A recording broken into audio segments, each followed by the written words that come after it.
Welcome friends to another r/NuclearRevenge video. If you want to help this video blow up like these stories, make sure to hit those like and subscribe buttons down below. That said, our first story of the day is by Peach Jelly Soda. No proof? No problem? Don't mess with woman's best friend. I manage a bar, and one day I came in to see the place totally ransacked. Thankfully, but weirdly, nothing was stolen, which meant it was someone with a personal vendetta. I'd recently fired an employee who I suspected had done it. We hadn't been able to get his keys back yet, so he had a way to get in, and he knew the alarm code since he would open the bar sometimes. I went to my office and saw that the lock on the door had been smashed in and the CCTV footage was deleted. The only thing that was missing was a clay mold of my dog's paw print I had taken right before she passed away. This dog was my first pet and was my best friend. I always talked about her and had brought her into the bar a couple of times on my days off. We let pets stay on the patio, so all the employees knew how much she meant to me.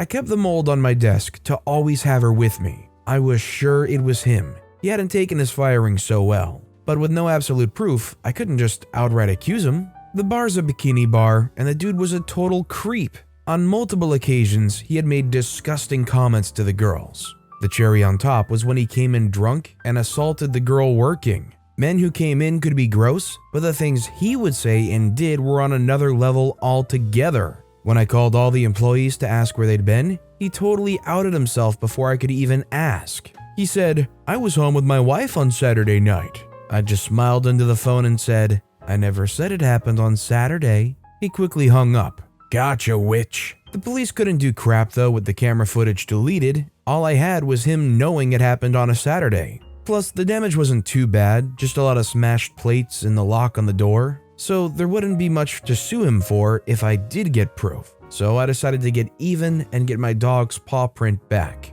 He only deleted the night of the break-in, not the rest of the footage. So I combed through hours of footage to find the time he slapped the girl's butt and grabbed at her chest. But I found something even better. On the camera pointing to the back alley, he was screwing some chick, probably a prostitute, definitely not his wife, up against a car. Jesus, this dude was an idiot. He even smiled and waved at the camera. I copied the footage to a USB stick and put it in an envelope. I knew he had another job, so I waited there until he showed up and went inside. I stuck the envelope under his windshield wiper with a note. It read, "Give back what you stole, or this will start popping up everywhere you go." It didn't take long for him to text me. I played dumb and acted like I knew nothing about it, but added, "Sounds like whatever you took was important to the person." He told me to freak off and said he didn't have whatever I thought he took. I still played dumb. The next day, I left another USB in his mailbox. I knew his address from his W-2, and another on his windshield wiper again for good measure. I guess he found both of them because I received another string of texts asking what the freak is wrong with me. I still played dumb, but told him to give back whatever the person was asking for, and it would probably stop. He said he didn't have the paw print and was going to the police. Man, this guy was as dumb as a bag of rocks. I told him only I knew the paw print was taken, and now I had the proof he broke in for the police. No response. I'm no lawyer, but pretty sure what I was doing was just as illegal as him breaking in, if not worse. And he would have had a good case on his hands for blackmail, but he was dumb and probably just wanted it all to go away. Safe to say, the next day, one of my bartenders told me that the guy that was fired dropped off his keys and a package for me. In the package was my paw print broken in half with a letter that basically said he was sorry and he didn't mean to break it and was just pissed off he got fired and to please stop leaving the video. I debated for a good while if I should send the video to his wife anyways, but I found out she was divorcing him because she had found the one in the mailbox. Now, I'm not saying what OP did here was the right thing, but as a dog lover who actually does relate pretty greatly to this story, I have a paw print of my childhood dog too. I'm not saying what they did was right, but I understand. Do you guys agree that it's understandable why OP did what they did? Let me know if you guys agree in the comments down below. Our next story is by an anonymous poster. Cost me money? It'll cost your life. 2 disclaimers. 1, no one died. 2, I'm not the subject of this story, rather someone else is. So, I'm a race car driver. well, getting back into it after a horrible accident a few years ago, but that's besides the point. And I race mostly vintage stock cars, i.e. Oldsmobile, AMC, Hearst. We're talking late 60s, early 90s. Now, for those who know a bit about these cars, their moment of inertia along the roll axis, in reference to the pitch-yaw roll concept, is incredibly small. So they flip easily if they spin, and they like to flip rapidly. So there's this one kid, I think late teens, who's fairly rich. It wasn't that he was a bad kid, but he certainly didn't shy away from getting physical. Granted, this is a local track stuff, so beating and banging is expected. But this guy will shove you into the wall, and you better believe getting your alignment screwed up and not being able to steer because someone wanted to pull a slide job on you will leave a sour taste. One night, a few years ago, we were geared up for a 3/8 mile dirt track. Speeds typically range from 50 miles an hour on corner apex, the slowest part of the turn, and 110 miles per hour on the braking zones. Well, at the beginning, I'm sure the speed tapers off further along in the run as tires wear out. I'm behind said kid and another driver who's notorious for being a hothead. Again, he isn't a bad dude either, but he was a fight on Sunday, beer on Monday kind of guy. He didn't hold on to things, but he gets pissed easily. I don't really remember how far into the event we were, but I was trailing these two for a few laps. The kid was trailing right behind Hothead and presumably tapping on his bumper a bit. This is typical short track racing. It took a while, but the kid finally caught the inside corner panel of Hothead and was able to stick his car into the inside, and essentially ran side by side with Hothead for a few laps. They were bumping doors a bit. The kid was trying to take momentum off of Hothead and pull away, but he could never really clear him. Hothead had a real good weight balance from what I can remember when racing with him in other events, so he's difficult to move around and pass. Eventually, the kid gets tired of being door to door, so coming out of one of the turns, he very flagrantly slams Hothead into the wall, which, while not necessarily illegal in this league, it's definitely a big no-no among drivers unless you're looking to fight. And here's the revenge. I don't think Hothead's car was damaged too terribly much, but he had to be steaming. The yellow flag was thrown, and as the field was slowing down, I remember him zooming right past me to catch up with the kid and give him a solid smack in his bumper, before getting to the outside panel and spinning him out. As I mentioned earlier, these things are easy to flip over and flip quickly once they're sideways. So of course, the kid starts going into a supercharged barrel roll. The car kept flipping and flipping until finally the roof of the car hit the catch fence. But not just any part of the fencing. You see, small tracks use advertisement on steel beams right behind the catch fence to help earn some revenue to keep the place going.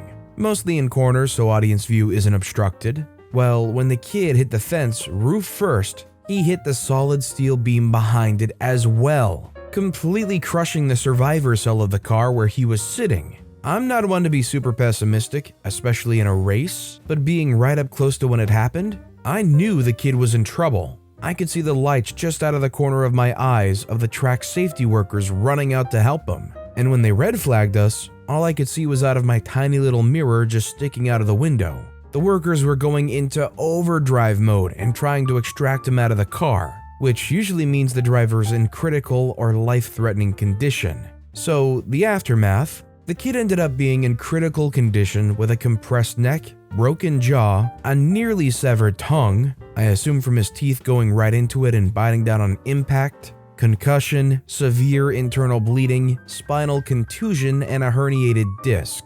This was all described in the local paper the next day. I don't think I ever saw him race again, nor do I really know what he's up to now. I did feel a bit bad for him as a person considering the amount of injury, but as a driver, I couldn't as much as if I were that upset, I'd probably spin him out too. I don't think Hothead had intended for him to be as injured as he did. As for Hothead, he was black flagged and parked for the race and from the track for about a year, I think. From what I can remember, he wasn't charged with anything. However, he was fined by the track and by the kid's family, understandably so.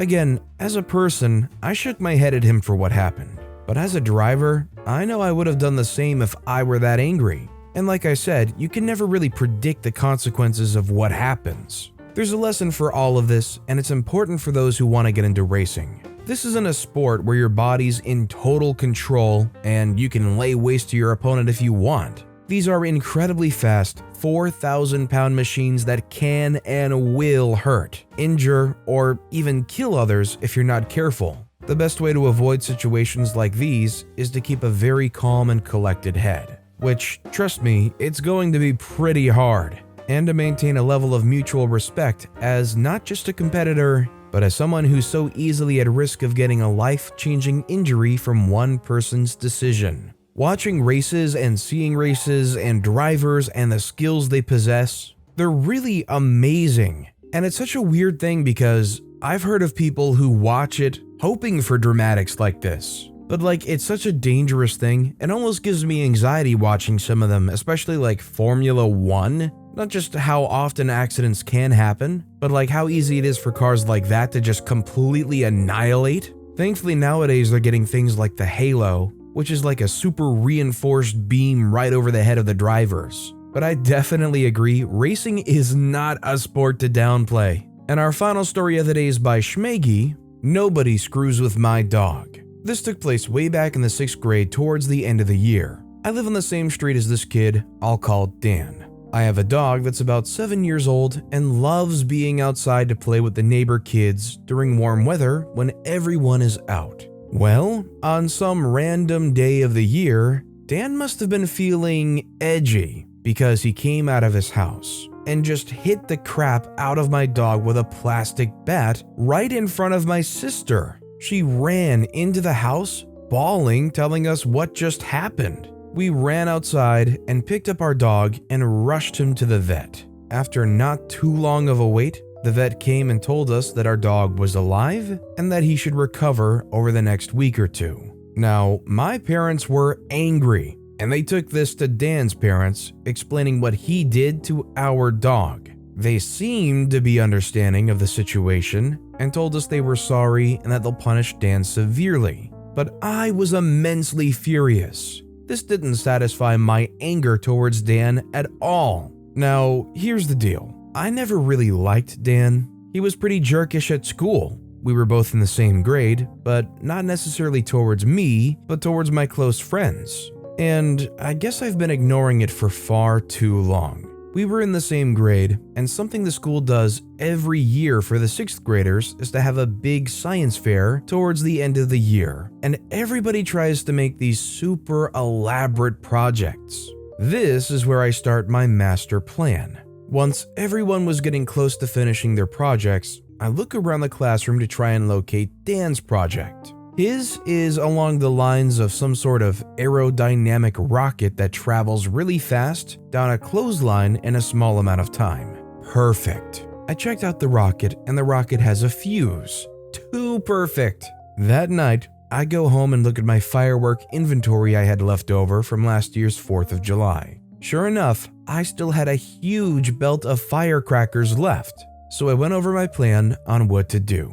After school the next day, I dissected Dan's rocket and put in as many firecrackers as I could and made sure that they would be set off once the fuse was lit. I put everything back together as if no one had touched it at all. Skip ahead a few weeks, and it's the day of the science fair. It took place in our gym, and we were supposed to be next to our projects all morning as judges came around to judge them. So, from my point of view, I couldn't see where Dan was presenting, but I paid close attention to every noise in the gym. About a half an hour into the science fair, I heard an enormous explosion from one end of the gym and a loud crash. The blast was stronger than I thought. The rocket was obliterated along with Dan's hearing. One of the beams that held the clothesline fell over and broke some glass on some other poor kid's project. There was a lot of shouting, and all of the adults rushed over to that end of the gym to see what had happened.